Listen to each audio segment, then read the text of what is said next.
I've always wanted to talk about something that doesn't get said enough. The untold side of what vulnerable people go through. The systems and legal rules that are meant to protect people and provide solutions can feel very different when you don't have power or money. Most people only reach out to these systems when they've already tried everything they can on their own. When they've run out of options.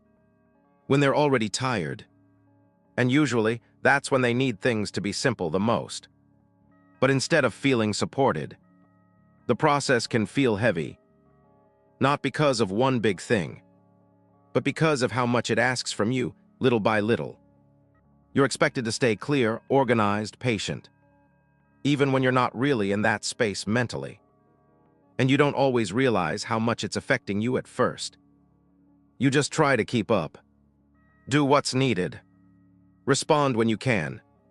But over time, it starts to feel like you're putting more energy into navigating the process than actually resolving the problem you came with. And that's a strange place to be in. Because you didn't come there to fight the system. You came there because you needed help. At the same time, you start noticing something else. Not everyone seems to go through the same experience. For some people, things move differently. Faster decisions, fewer delays, less uncertainty, and it's not always obvious why. But it often comes down to what they already have access to. Money, connections, information, things that quietly change how the system responds to you. So while one person is still trying to figure out the next step, another person has already moved forward. And when you see that difference, it doesn't feel right.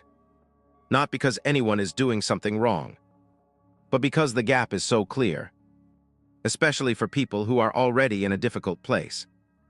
And I think that's the part that stays with you. Not just the situation you were dealing with, but how much of it you had to carry on your own before anything actually shifted. Because by the time things start moving, you've already spent a lot of what you had left. And maybe that's why it feels the way it does. Not because support doesn't exist, but because it doesn't always meet people at the moment they actually need it.